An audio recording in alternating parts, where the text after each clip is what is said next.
신약성경 히브리서 12장 1절에서 3절 말씀입니다. 다 같이 한 목소리를 받들어 읽겠습니다.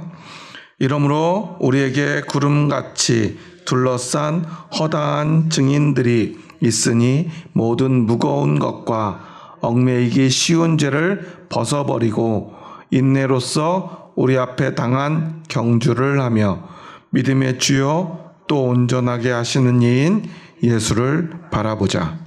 그는 그 앞에 있는 기쁨을 위하여 십자가를 참으사 부끄러움을 개의치 아니하시더니 하나님 보좌 우편에 앉으셨느니라.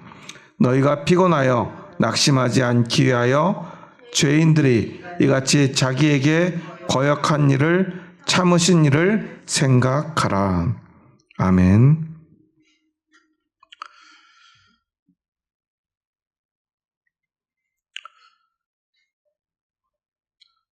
지난 몇 주 동안 우리는 히브리서 11장 믿음의 장을 살펴보면서 믿음의 선조들의 그 믿음을, 어쩌면 다양한 믿음, 하지만 그럼에도 불구하고 그 수많은 역사 속에서 많은 사람들 속에 공통적으로 관통하고 있는 그 믿음의 본질에 대해서 우리는 계속 생각해 보았습니다. 그리고 오늘 히브리서 저자는 우리에게 믿음의 주요 또 온전하게 하시는 이인 예수를 바라보자라고 권면합니다. 모든 믿음의 조상들, 수많은 사람들이 오직 그 믿음으로 우리 앞에 서 있습니다. 그런데 그 믿음의 선조는 많을지라도 오직 믿음의 주인은 예수님 뿐임을 우리는 기억해야 합니다. 많은 사람들이 믿음이 무엇인가를 혼란스러워합니다. 때로는 잘못된 믿음과 확신이 믿음이라 착각하기도 합니다.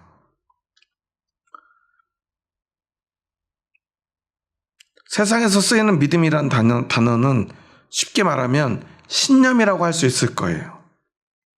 누가 가진 신념이죠? 자기가 가진 신념이에요. 100명이 있으면 100명의 신념은 다 다를 수밖에 없습니다. 우리는 그것을 믿음이라고 말하진 않아요. 물론 신념과 믿음은 같은 말이기도 하지만 우리가 사용하는 믿음은 세상의 신념과는 다르다는 사실이에요. 교회에도요, 분명히 서로 다른 신념을 가진 사람들이 모여듭니다. 우리는 서로 다른 생각을 가지고 있어요.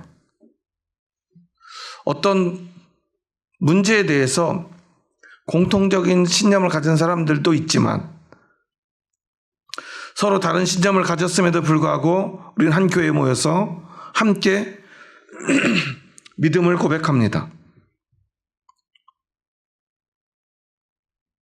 때로는 너무나 다른 신념을 가진 사람들, 다양한 신념을 가진 사람들이 교회에 모이지만 우리는 이곳에서 오직 하나의 믿음을 고백합니다.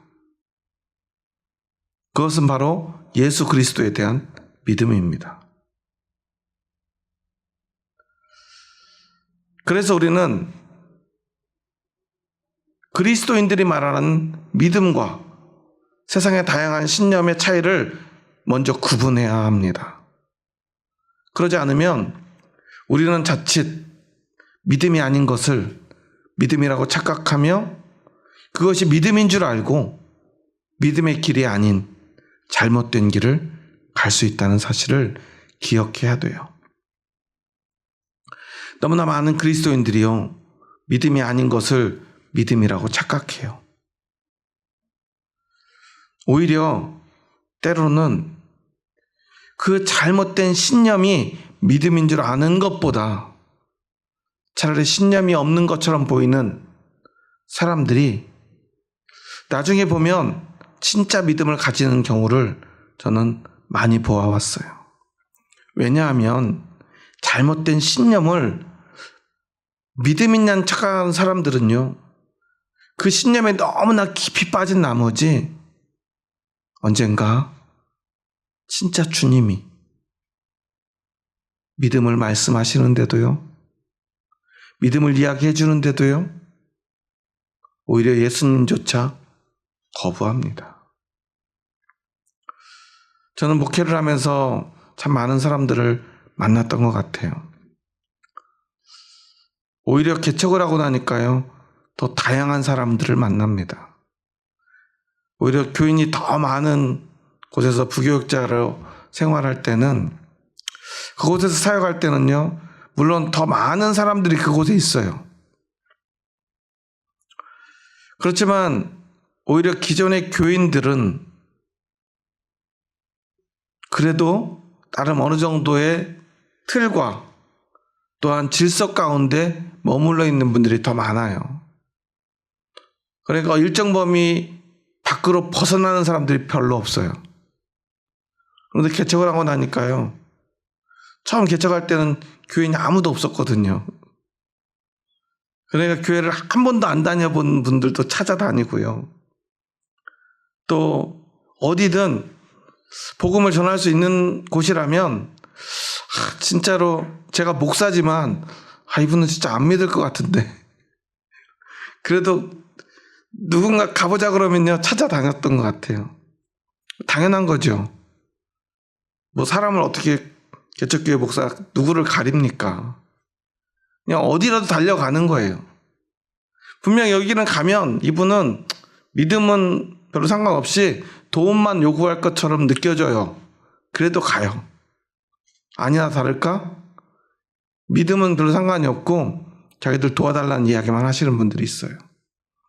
그러면 제가 할 수 있는 만큼 최선을 다해 도와드려요. 사실 제가 뭐 도울 것도 없고요. 제가 도움 받아야 될 처지인데도요, 최선을 다해서 도왔던 것 같아요.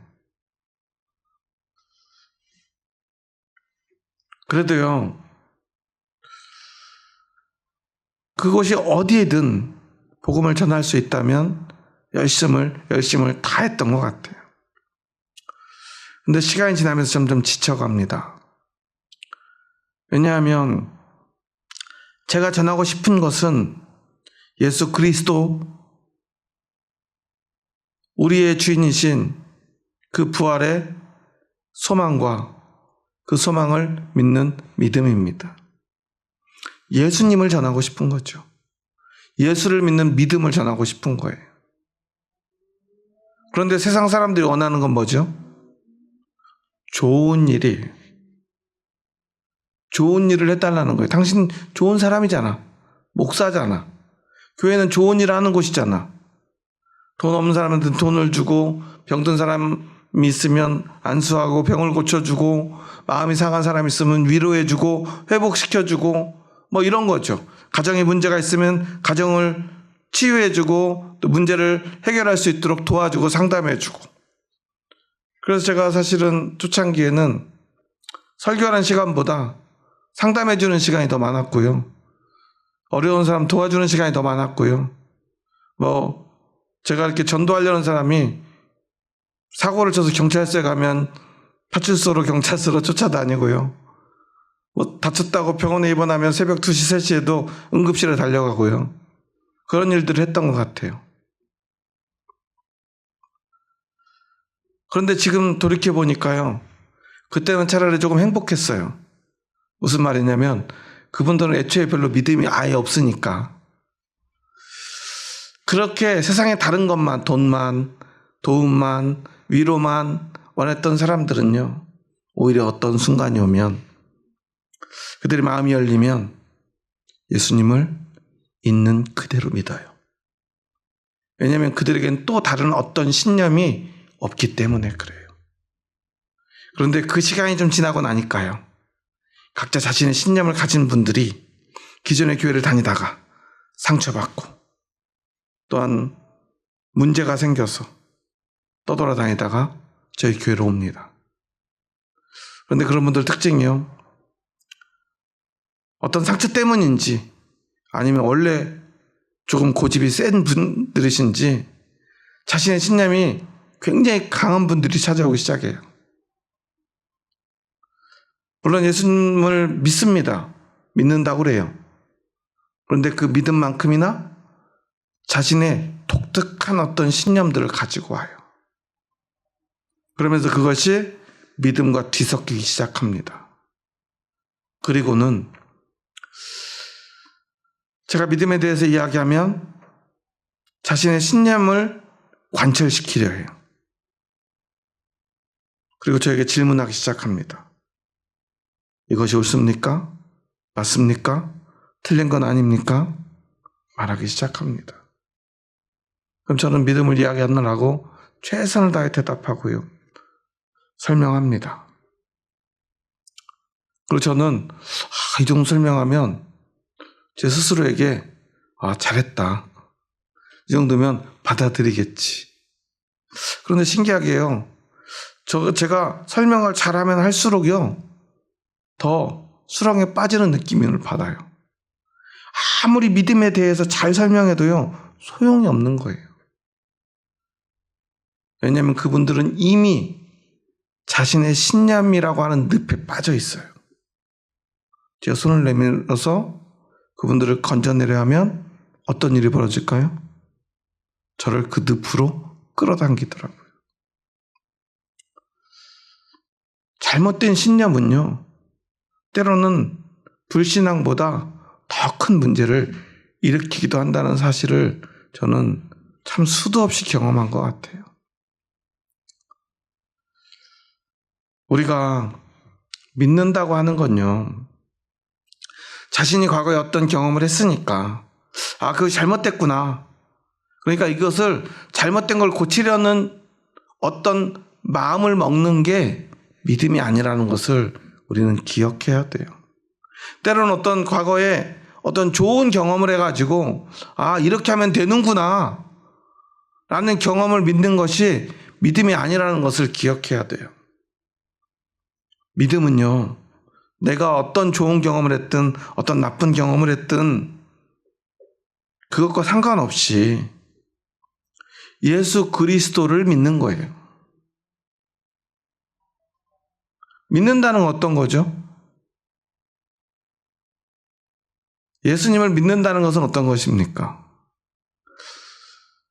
우리가 이 부분에서 문제가 생겨요. 많은 분들이 자기는 구원에 확신이 있다고 말합니다. 왜 구원에 확신을 가지죠? 틀림없이 예수님을 믿기 때문이라는 거예요. 그런데 제 눈에는 그분의 믿음이 잘 보이지 않아요. 이게 무슨 말일까요? 제가 무슨 신내림을 받아서 어깨에 앉은 뭔가를 보는 그런 사람이라서가 아니에요. 제가 생각할 때 진짜 믿음이라고 하는 것, 제 눈에도 보이는 믿음이라고 하는 것이 무엇인가 하는 것을 우리가 생각해 봐야 돼요. 그리고 사실 그 믿음이라고 하는 것은 어쩌면 모두에게, 많은 사람들에게 보일 수밖에 없어요. 왜냐하면 진짜 믿음이 있으면 늘 예수님의 삶을 보고요, 예수님의 생각을 보고요, 그리고 그것을 본대로 따라하고요, 그 예수님의 생각에 동의하고요, 예수님의 생각대로 내 생각을 바꾸고요. 그러다 보면 우리의 모습이, 우리의 생각이, 우리의 말이, 우리의 표정이 누구처럼 바뀌어요? 예수님처럼 바뀌어가요. 그럼 우리가 그분을 볼 때 어떤 마음이 들까요? 제가 주일날 대예배 시간이 되면 1년 365일은 아니고 1년에 52주일 매주 똑같은 인사를 하죠. 뭐라고 그러죠? 부드럽고 따뜻한 사람이 됩시다. 겸손한 사람이 됩시다. 이게 마태복음 11장의 말씀이잖아요. 나는 마음이 온유하고 겸손하니 나의 멍에를 베고 나에게 배우라. 나를 따르라. 주님이 말씀하세요. 이 말은 무슨 말이냐면 예수님은요, 예수님의 본질에 대해서 성경에서 분명히 말씀해 주고 계세요. 예수라고 하는 그 존재의 가장 중요한 특징에 대해서 먼저 말씀하세요. 세리가 오고요, 과부가 옵니다. 고아가 옵니다. 문둥병자가 옵니다. 눈먼 사람도 와요. 누가 봐도요, 예수님을 만나면 마음에 따뜻함을 느껴요. 왜 그래요? 마음이 온유한 분이기 때문에. 온유가 뭐죠? 따뜻하고 부드러운 그 모습이 예수님의 본질이라는 거예요. 그리고 예수님은 겸손합니다. 고아, 과부, 병자들보다도 자신을 더 낮춰요. 겸손하다고 하는 것, 저 사람은 겸손한 사람이야 라는 표현을 우리가 하려면 그 사이에는 어떤 일이 벌어지냐면요, 그 사람에게 누구나 쉽게 다가갈 수 있는 거예요. 사람은요, 그 사람이 가지고 있는 담장이 있습니다. 다른 표현을 하자면 사람마다 자신의 공간이 있어요. 그리고 공간 끝에는 선이 그어져 있는 것 같아요. 그래서 어떤 사람에게는요, 한 1m 앞에까지 가도 마음이 편안한 사람이 있어요. 심지어 한 10cm 앞에 다가가도 마음이 편안한 사람이 있어요. 그런데 한 10m 밖에만 나타나도 마음이 무거운 사람이 있어요. 그래서 알아서 멀리서 알아보고 자리를 피하게 되는 사람들이 있어요. 그 차이가 뭘까요? 쉽게 그 선까지, 아니면 그 선을 넘나들 수 있는 사람이 바로 겸손한 사람이에요. 누구라도 그 선을 쉽게 넘어오는 사람. 물론 세상에서 그런 사람을 뭐라고 표현하죠? 아무나 쉽게 다가갈 수 있는 사람을 뭐라고 그래요? 어떤 사람이라고 그러죠? 만만한 사람이라고 그러죠. 누군가가 만만하다는 것은 그 사람이 겸손하다는 거예요. 세상은 그렇게 가르치죠. 만만한 사람이 되지 마라. 그런데 예수님 뭐라고 가르쳐요? 나처럼 겸손한 사람이 되라. 물론 만만한 것과 겸손한 것은 아주 큰 차이가 하나 있어요. 그게 뭘까요? 만만한 것과 겸손한 것은 진짜 결정적 차이가 딱 하나 있어요. 사람들이 그걸 잘 구분을 못해요. 겸손한 것은 누구의 관점에서 겸손한 거예요? 내가 겸손한 거죠. 만만한 건 누가 나를 만만하게 보는 거죠? 상대가 나를 만만하게 보는 거예요. 그러니까 내 관점에서 보자면 남을 막 쉽게 만만하게 보는 사람이에요. 그 사람은 겸손한 사람입니까? 교만한 사람입니까? 교만한 거죠. 남을 만만히 보라는 게 아니에요. 남들이 아무나 막 만만하게 보는 사람 되라는 게 아니에요.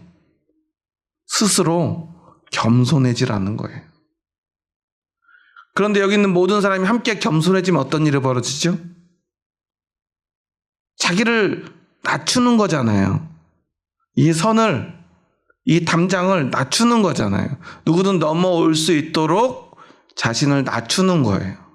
그러니까 누가 봐도 편안한 사람이 되는 거죠. 그렇다고 해서 만만하게 보는 건 어때요?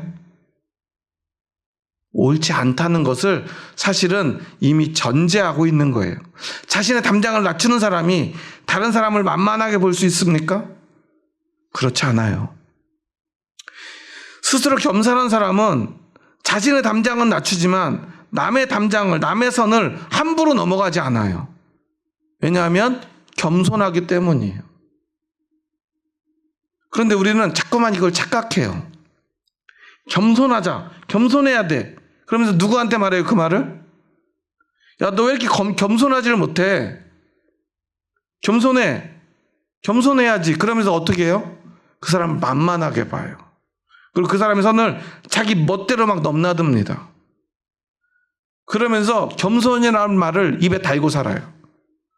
그 사람의 겸손은 누구 중심적인 겸손이에요? 나 편하려고 겸손을 이용하는 사람들이에요. 그래서 교회에서 겸손이란 말을 막 달고 사는 분들, 겸손해야 돼. 그리스도는 겸손해야 돼. 그러면서 막 사람들에게 그 사람이 원하지 않는데 막 다가가는 사람들이 있어요. 사실 그 사람은 예수님 볼 때 어떤 사람입니까? 교만한 사람이에요. 다른 사람들을 불편하게 하고요. 때로는 아프게 하는 사람이에요. 사람들을 무시하는 사람이에요. 사람들을 만만하게 보는 사람이에요. 거기에 더 나쁜 건 겸손이란 말로 상대를 정죄하는 사람이에요. 교회는요, 너무나 그런 사람들이 넘쳐나요. 특히나 교회가 커지면 더 많아져요. 여러분, 우리 교회에서 새로운 사람이 옵니다. 우리 안내하는 권사님이나 집사님들이 여러분들한테 거기 앉지 마시고 저기 앞에 가서 앉으세요. 이렇게 할 수 있어요? 없어요? 없죠. 큰 대형교회 가보셨나요? 아무 데나 앉으려고 하면 어떻게 해요? 혼나요. 뭐라고 해요? 여기 새신자 자리가 아니고 저쪽으로 앉으셔야 돼요. 새신자 자리에 앉으라고 막 뭐라고 해요. 혼내요. 물론 목소리나 표정은 되게 친절해요. 처음 오셨나요? 그러면 저쪽으로 앉으셔야 됩니다. 저기 앉기 싫은데요. 그래도 저기 앉으셔야 됩니다. 그래요.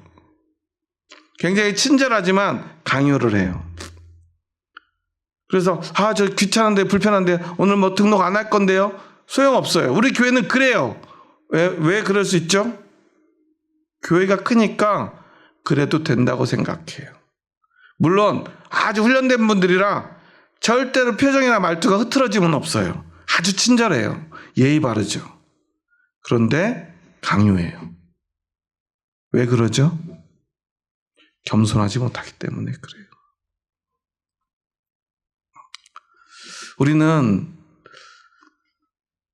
이러한 말들을 통해서 진짜 믿음이 무엇인가를 다시 한번 돌아봐야 돼요. 온유한 것도 마찬가지예요.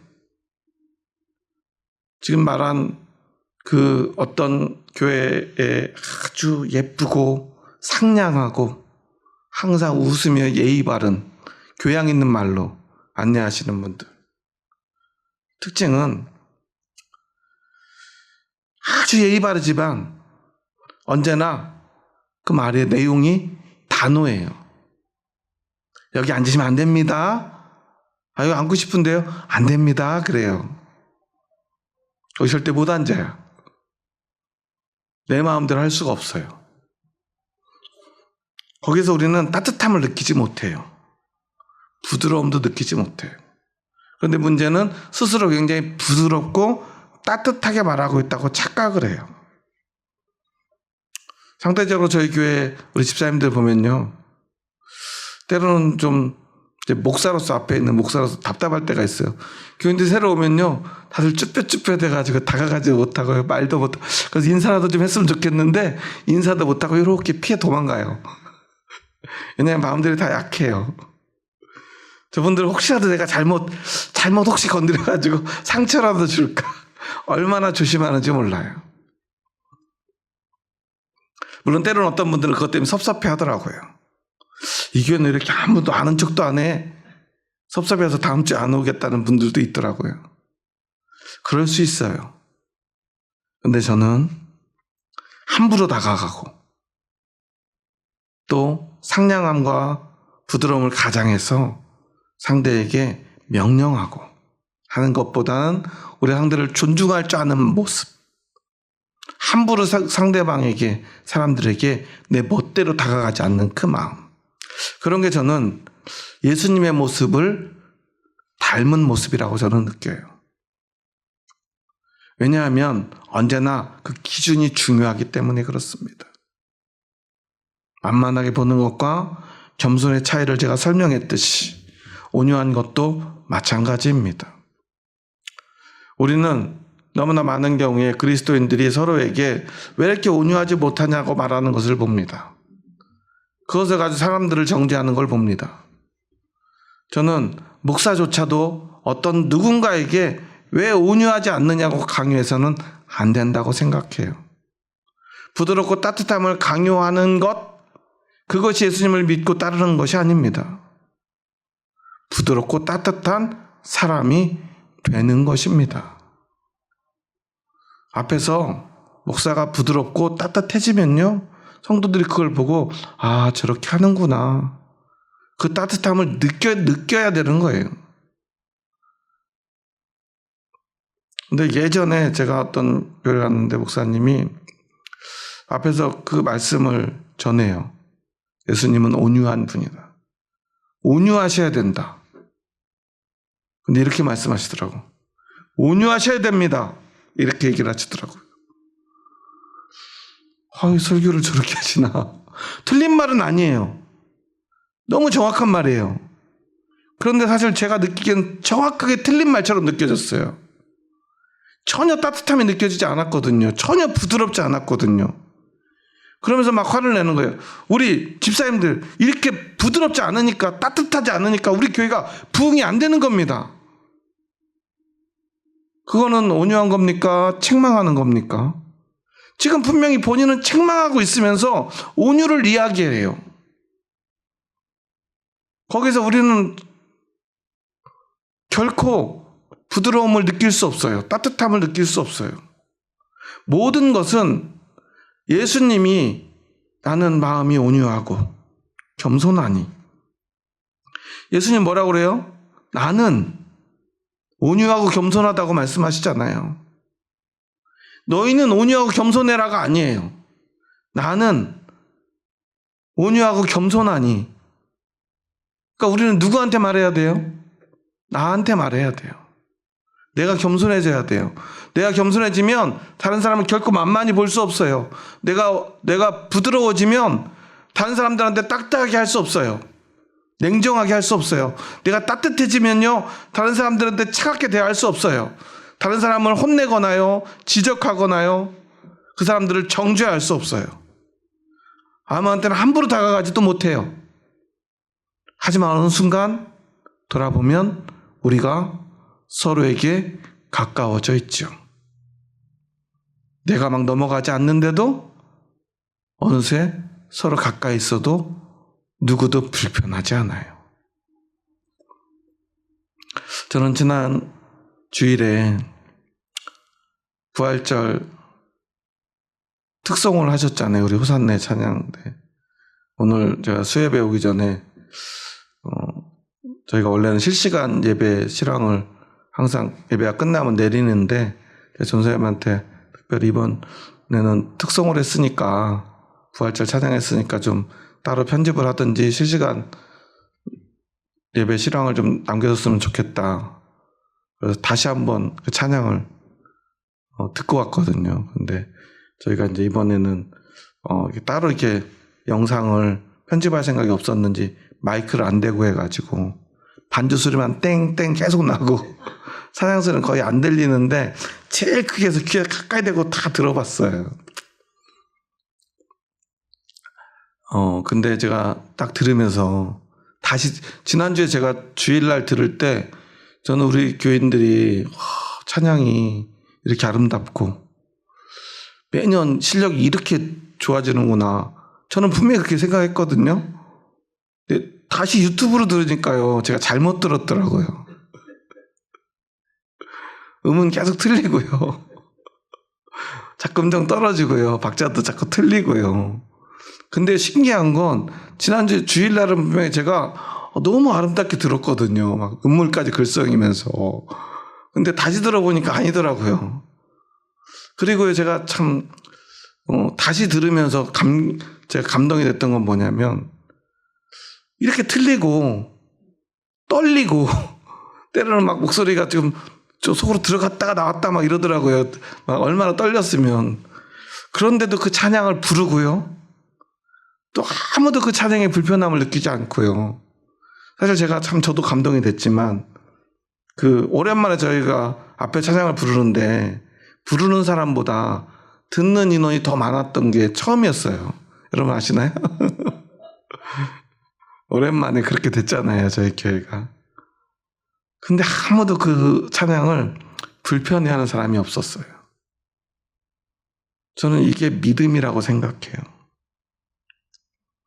얼마든지 내가 누군가의 지적, 어떤 불편함을 느끼고 이것을 못하겠다 생각할 수 있고요. 또 누군가는 저렇게 연습도 안 할 바엔 하는 게 낫지 않나 생각할 수도 있어요. 저렇게 못하는데 뭐 굳이 앞에서 하나 라는 생각할 수도 있죠. 그런데 신기한 건 아무도 그렇지 않은 것처럼 느껴졌다. 물론 속으로는 그런 생각하는 분이 있었는지 제가 알 수 없지만 제 느낌은 할 땐 그랬어요.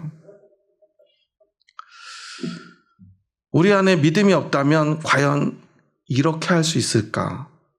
서로에 대한 신뢰가 없다면, 서로 이만큼 편안하고 가까워지지 못했다면, 모두가 서로가 서로에게 내가 겸손해지고 서로가 겸손해짐으로 그 감이 낮아지고 그 선을 서로 넘어설 수 있는 겸손함이 없었다면, 따뜻함이 없었다면, 부드러움이 없었다면 그럴 수 있었을까 하는 생각이 들었어요.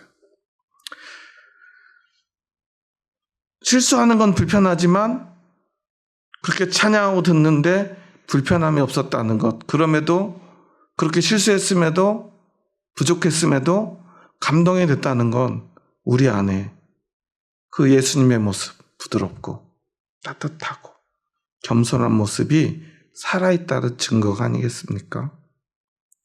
저는 바로 이런 게 믿음이라고 생각이 들어요. 그런데 우리는 어떤 게 믿음이라고 생각하냐면요, 확신을 가지는 것을 믿음이라고 생각해요. 더 잘하는 것을 믿음이라고 생각해요. 그럼 어떤 일이 벌어지냐면요, 확신하는 것, 더 잘해야 된다고 생각하는 것, 무언가를 해야 된다고 생각하는 것, 그것이, 그 마음이, 그 신념이 내 안에 솟아오르면 우리는 첫째 교만해집니다. 그리고 부드러움이 사라져요. 날카로워집니다. 날카롭다는 건 좋은 것입니까? 나쁜 것입니까? 어떤 특별한 일을 하는데는 부드러움보다는 날카로움이 중요해요. 예전에 한 예능에서 함께 합창을 하는 그런 프로그램을 진행을 하는데, 아주 유명한 뮤지컬이나 이제 음악 그런 감독을 하는 여자분이 나와가지고 사람 하나하나 지적을 해요. 어떻게 지적을 해요? 날카롭게 지적을 해요. 그래서 사람들이 그 사람에 대해서 뭐라고 평가할까요? 역시 실력 있는 감독이라 다르구나. 역시 능력 있는 사람이구나. 능력 있는 사람이 날카롭게 지적해서 바꿔주니까 다들 없던 실력도 생겨나고 부족한 실력이 좋아지는구나. 그래요. 날카로운 사람이 있으면 어떤 일이 벌어지죠? 서로 실력이 좋아지고요, 좋은 성과를 내게 돼 있어요. 어떤 일을 잘하게 되어 있어요. 그런데 문제는 그 날카로움은 반드시 상처를 준다는 거예요. 날카롭게 지적받은 사람들의 마음은 기분 좋았을까요? 방송에 막 다 나오는데요, 기분 좋을 순 없어요. 그런데 그 방송에서 잘하고 싶은 마음, 성공하고 싶은 욕심, 이런 것들이 그 상처를 이겨내는 것 뿐이에요. 그렇다고 상처가 사라집니까? 사라지지 않아요. 그런데 성공하고 싶은 욕망이 그 상처를 이겨내게 만드는 거예요. 그렇지 않습니까? 수능에 성공하고 싶은 학생들은 어때요? 날카롭게 잘 가르쳐주고 문제를 파악해주고 고쳐주는 선생님을 비싼 돈을 주고 찾아가죠. 그런데 아유 괜찮아, 적당히 해, 좋은 대학 가서 뭐 하려고 그래. 그러면 그 엄마가 그 학원 그 선생님 계속 수강시킬까요? 당장 끊어버리겠죠. 뭐가 문제인지 정확하게 지적해서 날카롭게 지적해서 고쳐주고 바꿔주고 합격시켜줘야죠. 그 아이가 상처를 받든지 말든지 중요한 건 합격하는 거니까요. 그런데 그런 감독, 그런 선생님들이 교회에 넘쳐나고 있다는 사실이에요. 얼마나 날카로운지 몰라요. 아주 정확하죠. 진단하기를 너무 좋아합니다. 목사님이 이것만 하시면 잘하실 것 같아요. 목사님 이것만 좀 고치시면 교회는 부흥될 것 같아요. 얼마나 날카롭게 저한테 정확한 솔루션을 주는지 몰라요. 물론 맞는 말이에요. 저는 그날 집에 가면 잠이 안 와요. 왜 잠이 안 와요? 어떻게 고칠까? 나도 아는데, 고치고 싶은데, 고쳐지지 않는데, 저는 태어나면서도 태어나는 날부터 짧은 혀를 가지고 태어났거든요. 여러분 느끼시겠지만 당연히 혀가 굉장히 짧아요. 저는 보통 사람들이 상상하는 이상으로 짧아요. 저는 그걸 몰랐었어요. 근데 제가 언제 알았냐면 초등학교 3학년 때 처음으로 제가 반장이라고 담임선생님이 학교내 웅변대회를 해야 되니까 네가 나가래요. 저 한 번도 안 해봤는데요. 야, 누가 해본 사람이 어딨어. 근데 다른 데 보니까 뭐 이렇게 웅변 학원도 다니고 그러는데 저는 한 번도 그런 데도 안 다녀봤습니다. 근데 친구들 보니까 부잣집 애들은 웅변 학원도 다녀보고 어렸을 때부터 그런 애들 시키시죠. 야, 그래도 반장이니까 네가 해. 그래서 제가 했어요. 원고도 제가 쓰고 했습니다. 그래도 교내에서 해서 그런지 제가 1등을 했어요. 그래가지고 이렇게 도대회 전국대회를 나갔어요. 그때 깨달았어요. 아, 내가 발음이 안 좋구나. 아니, 내가 혀가 짧구나. 왜냐면 가보니까 날고 기고 정말 어렸을 때부터 훈련받은 아이들이 왔는데 발음이 너무 좋은 거예요. 근데 저도 제 목소리를 들어보려고 녹음을 해서 들어보니까 제가 생각하는 제 소리가 아닌 거예요. 그래서 다 저처럼 그렇게 혀가 짧은 줄 알았더니 다른 사람들은 안 그러더라고요. 그래서 병원에 가볼까도 생각해봤어요. 뭐 수술을 하면은 조금 좋아질 수 있대요. 그래도 의사 선생님이 그러더라고요. 근데 많이 좋아지지는 않을 거래요. 타고나길 그렇게 타고났대요. 그래서 많이 노력한 게 지금 요 모양 요 꼴이에요. 제 발음이. 그런데 그런 얘기를 하더라고요. 목사님 발음 연습을 좀 더 하시면 좋을 것 같대요. 목소리가 너무 굵대요. 조금 더 날카롭고 가늘고 샤프하게 하면 좋겠대요. 설교를 조금만 짧게 하면 좋겠대요. 핵심만. 참 좋은 말이죠. 그런데 잘 안 되는 걸 어떻게 해요? 잠을 못 자가면서 노력하고 바꿔보려고 노력했는데 안 되더라고요. 그래서 스스로 생각해 봤습니다. 그럼 그렇게 하면 우리 교회가 막 갑자기 부흥이 될까? 잘 안 되더라고요. 물론 그분들의 지적은 정확해요. 저도 알고 있는 거니까요. 또 뭐를 바꾸면 좋겠다. 뭐를 조금 더 해보면 좋겠다. 어떤 프로그램도 하시면 좋겠다. 좋은 말이죠. 진단해주고요. 날카롭게 얘기해주는 거.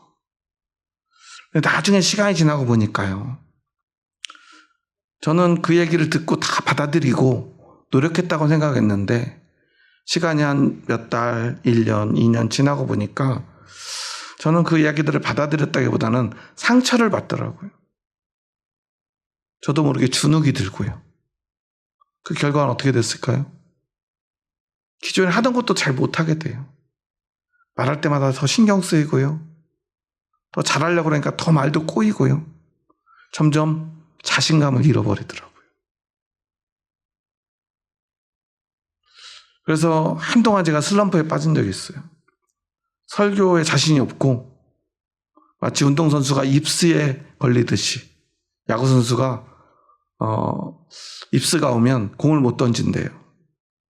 손목이 막 비틀어지고 그런 것처럼 제가 설교를 잘하기 힘들고 강단에 올라오면 식은땀이 나던 때가 있어요.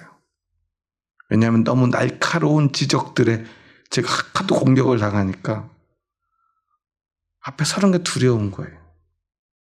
아무 문제도 해결을 못했는데 아예 설교를 못하는 사람이 되어버리더라고요. 그래서 그때 얼마나 많이 기도했는지 몰라요. 하나님, 제가 자격이 없는데 목사가 된 건 아닙니까? 설교할 자격이 없는데 지금 제가 강단에 서 있는 건 아닙니까? 하나님 저를 세우신 게 아니라 제 욕심으로 지금 이곳에 있는 건 아닙니까? 제가 그때는 정말 많이 하나님 앞에 이 설교를 놓고 기도했던 것 같아요. 근데 그때 기도하면 하나님께 받은 응답은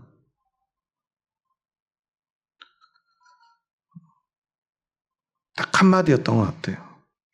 그건 뭐냐면 괜찮아였어요. 괜찮아. 나 너 혀 짧은 거, 너 발음 안 좋은 거, 너 말 많은 거 내가 다 알아. 하나님이 저를 그렇게 만드셨더라고요. 내가 너를 그렇게 만들었고 내가 그런 너를 불렀어. 괜찮아. 너는 누구 앞에 설교하고 있느냐. 그래서 저는 그때부터 조금 편하게 다시 설교를 할 수가 있었어요. 우리는 기억해야 돼요. 진짜가 무엇인지를 알아야 돼요. 그런데 자꾸 가짜들이요, 예수님의 흉내를 내려 합니다. 우리 앞에서 예수님인 척 하려고 합니다. 예수님을 대신하려고 합니다. 자신이 마치 예수인 척 합니다. 물론 자기가 예수라고는 절대 하지 않아요. 자신은 예수님만 믿는다고 그럽니다. 예수님만 따른다고 그럽니다. 예수님을 위해서라고 말합니다. 그러면서 온갖 상처를 줘요. 아픔을 줘요. 지적을 합니다. 정죄를 합니다. 사람들은 그 사람에게서 절대로 따뜻함이나 부드러움을 느끼지 못해요. 겸손함도 느끼지 못해요. 그런데 그들은 늘 확신에 차 있습니다. 믿음이라고 말합니다. 하지만 잘 보면 그건 믿음이 아니에요. 예수님을 믿는 믿음이 아닙니다. 오늘 본문을 보시면 아주 중요한 단어, 동사로서 이게 두 개가 나와요. 2절에 보면 믿음의 주여 또 온전케 하시는 이인 예수를 어떻게 하라고 그래요? 바라보자라고 그래요. 3절에 제일 뒤에 보면 이같이 자기에게 거역한 일을 참으신 일을 생각하라고 그래요. 믿음은 뭐냐면 바라보고 생각하는 거예요. 누구를요? 예수님을요. 그런데 우리는요, 예수님을 바라보고 생각할 생각을 안 해요. 자기 신념에 빠져 있으면 뭐만 생각하죠? 자기만 생각해요. 자기 생각에 빠져듭니다. 예수님의 생각이 무엇인지를 생각할 틈이 없어요. 예수님을 바라볼 틈이 없어요. 자기 신념은 이미 가득 차 있습니다. 그럼 자기 신념으로 가득 찬 사람들이 바라보는 곳은 어딜까요? 그 신념을 따라오지 못하는 사람들을 바라봐요. 우리는 기억해야 돼요. 내가 지금 오늘 교회 갔는데 교회 도착하자마자 내가 누구를 바라보고 있는지 한번 생각해 보시기 바랍니다. 진짜 믿음의 사람들은요, 교회에 오면 가장 먼저 고개 숙입니다. 누구 앞에요? 예수님 앞에. 그리고 예수님을 바라봅니다. 그런데 자신의 신념에 가득 찬 사람들은요, 교회 딱 들어서는 순간부터 주위를 둘러봐요. 아, 내가 목사님 저거 화분 저거 치우라고 그랬는데 또 안 치웠네. 주보 내가 이거 폰트 바꾸라고 했는데 왜 안 바꿔? 나 또 저 집사 저거 내가 지난주부터 저 옷 입지 말라고 했는데 또 저거 입고 왔네. 저거 등 내가 지난주에 가려고 했는데 우리 교회도 지금 저 등 3개가 지금 2달 전부터 나갔는데 저거 아직도 안 갈았네. 이런 게 보이기 시작해요.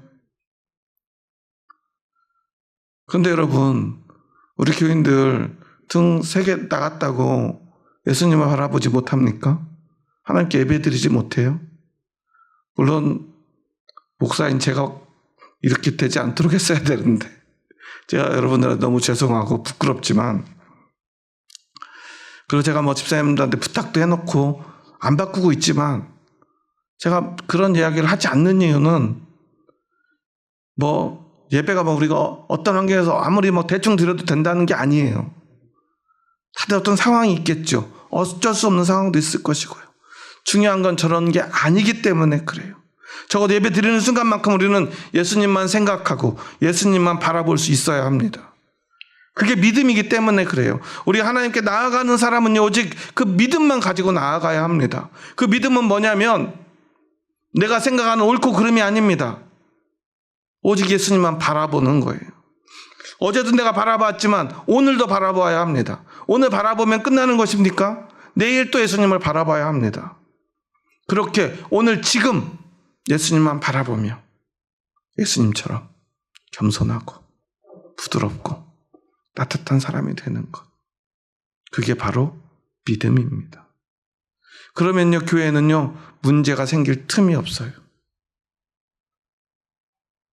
그런데 신념에 가득 찬 어떤 사람들은요, 항상 자신의 날카로움을 자랑합니다. 우리 교인들이 나처럼만 조금만 문제를 볼 줄 알면 우리 교회는 벌써 제대로 됐을 텐데 나처럼 정신이 똑바로 바뀐 사람이 하나도 없구나. 그런 생각으로 가득 차서 교회에 옵니다. 따뜻함이라고는 하나도 느껴지지 않지만 항상 얼굴에 미소를 띠고요. 아주 교양 있는 말을 하고요. 그리고 사람들을 바라봅니다. 그리고 만만한 사람들에게 그들을 만만하게 대하면서 왜 너는 똑바로 하지 않느냐고, 왜 이걸 하지 않느냐고, 왜 이렇게 하느냐고 말하기 시작합니다. 그리고 때로는 또 자신은 잘 참는 사람들이라는 걸 보여주기 위해서 그 말을 하진 않지만 말하지 않아도 알 수 있도록 상대방에게 그런 표정으로, 속된 말로 띠꺼운 표정을 그 사람에게 정말 뚜렷하게 보여줍니다. 그게 믿음이라고 생각해요. 그리고 그런 분들 특징은요, 얼마나 구원에 확신이 넘치는지 몰라요. 그렇게 할 수 있는 이유는 오직 하나예요. 확신하기 때문이에요.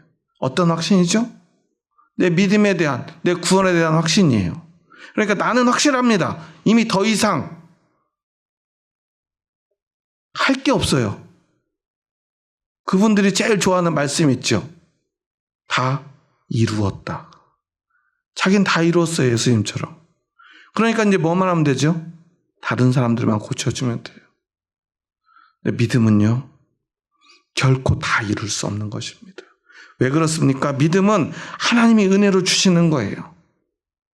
예수님의 십자가로 완성되는 거예요. 그런데 우리는 예수님처럼 십자가에 죽을 수 있습니까? 그럴 수 없죠. 그래서 우리는 결코 우리의 믿음을 내가 내 힘으로 완성할 수 없습니다. 우리는 죽을 때까지 예수님을 바라보고 예수님을 생각할 뿐입니다. 예수님처럼 그렇게 나의 부족함을 날마다 고백할 뿐입니다. 우리가 하나님 앞에 날마다 회개해야 되는 이유가 거기에 있습니다. 회개하지 않는 자, 그것은 바로 불신앙입니다. 우리는 오직 하나님 앞에 회개할 것밖에 없습니다.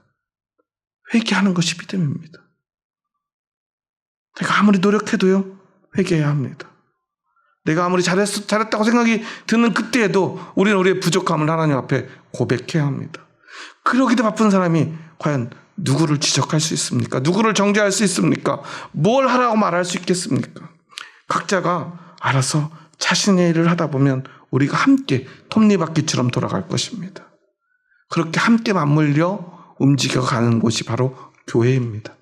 제가 지난 우리 부활절에 제가 너무 감동적이었던 건, 예배가 끝나고 제가 그날따라 전날에도 다음날 이제 부활절 준비하느라고 식사를 잘 못하고 엄청 배고프고, 항상 우리가 부활절에 엄청난 이렇게 각자 맛있는 것들을 해와가지고 뷔페처럼 푸짐하게 식사를 했었잖아요.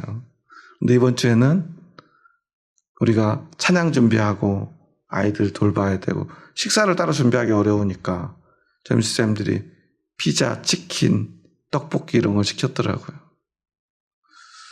저는 피자를 이렇게 먹는데 참 감동적이었어요. 왜냐면 그게 맛있어서가 아니라 너무 느끼했는데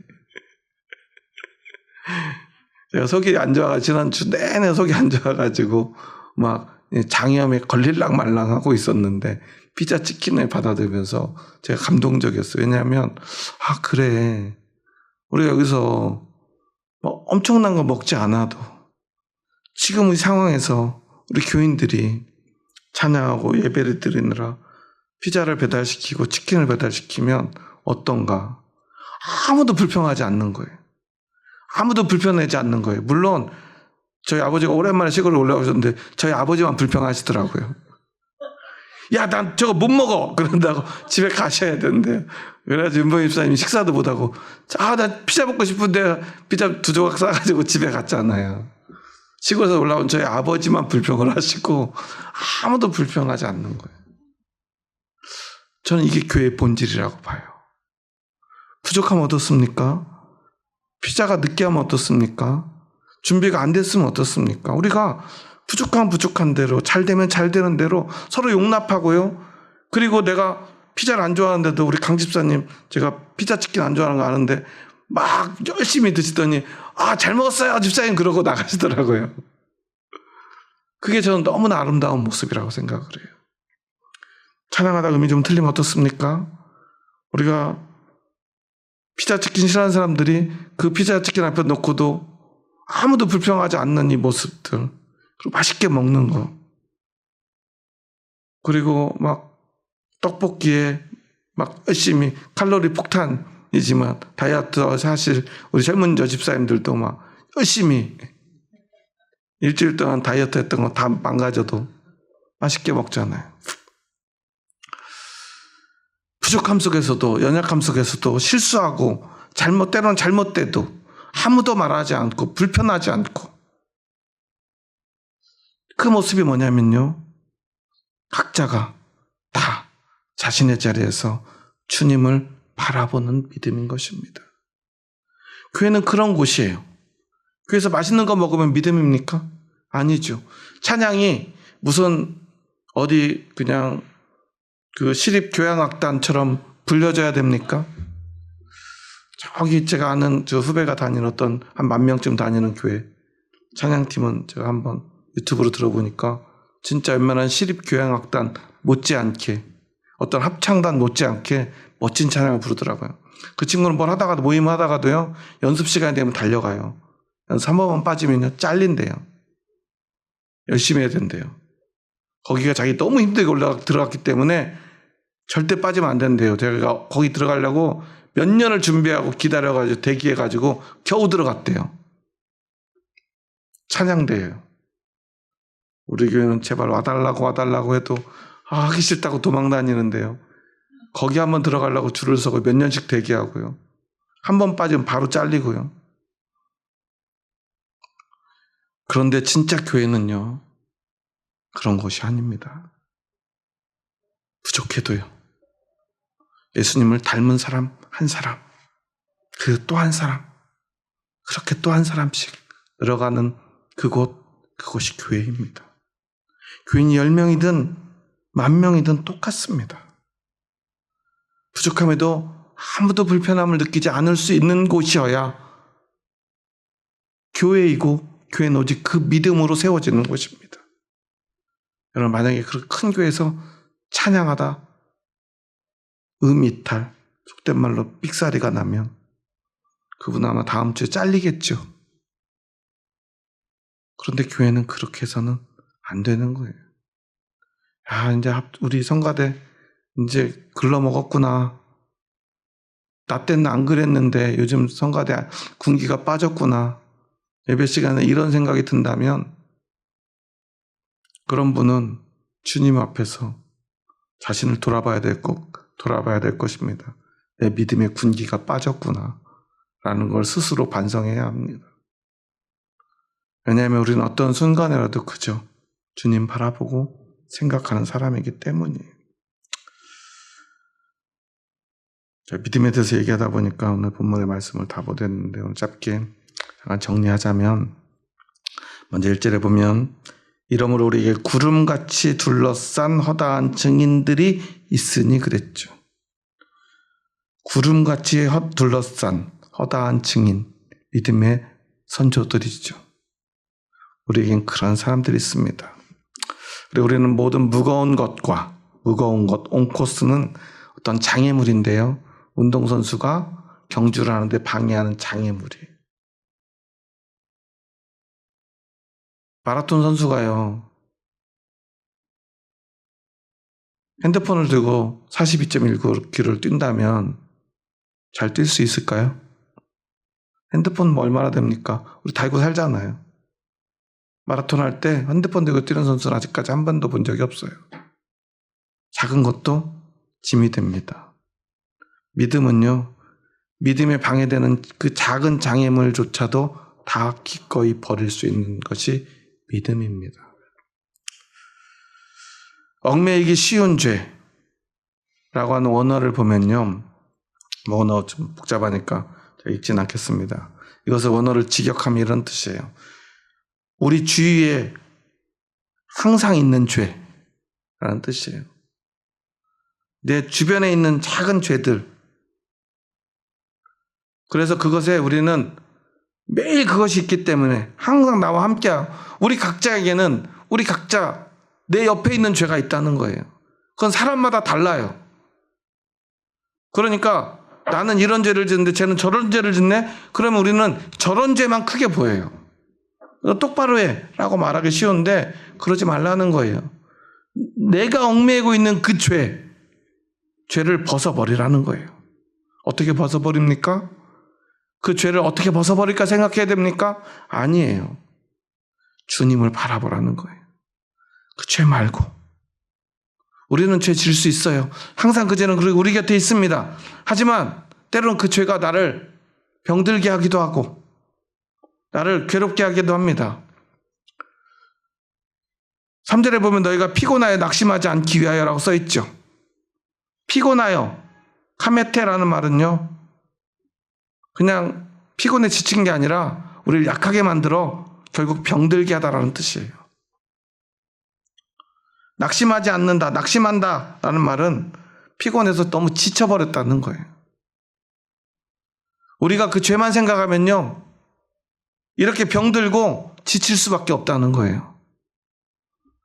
그때 우리는 어떻게 됩니까? 예수님을 생각하라는 거예요. 왜냐? 예수님도 사람들이 피곤하고 지치게 만들었어요. 십자가에 못 박았어요. 그를 비웃었어요. 우리 2절에 보면 믿음의 주여 또 온전케 하시는 이인 예수를 바라보자. 그는 그 앞에 있는 기쁨을 위하여 어떻게 했습니까? 뭘 참았어요? 십자가를 참았어요. 근데 십자가를 참는다는 것에 가장 큰 어려움을 뭐라고 표현하냐면 그 다음에 뭐라고 그래요? 뭘 개의치 않아요? 부끄러움을 개의치 않아요. 그러니까 예수님이 십자가에서 가장 고통스러웠던 게 뭘까요?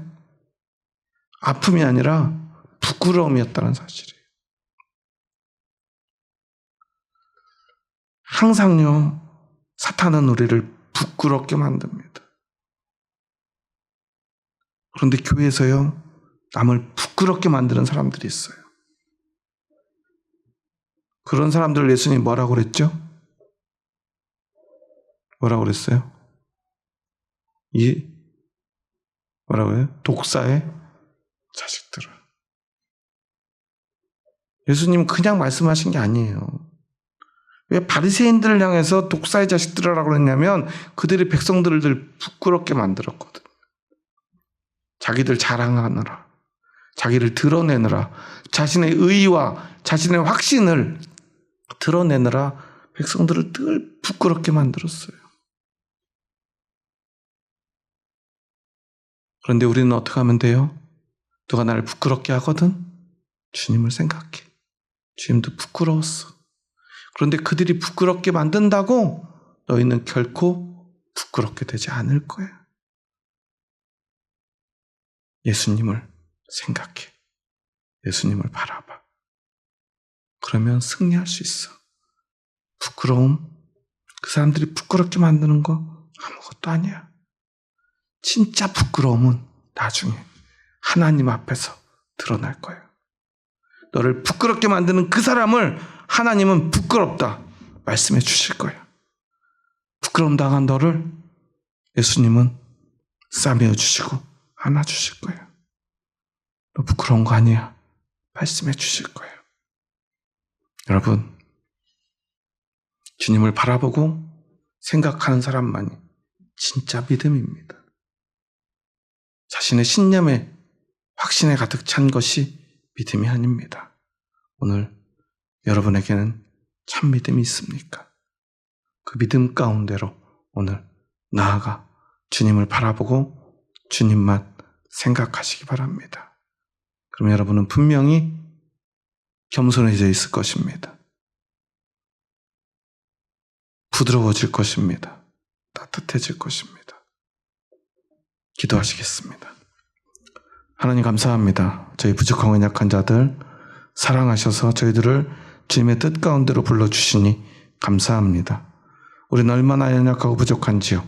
하나님 뜻 가운데 서기를 원하지만 우리는 참 믿음이 아닌 내 생각과 내 경험에 가득 차서 그 신념으로 우리의 믿음을 대신하려 하진 않았는지 우리의 모습을 돌아봅니다.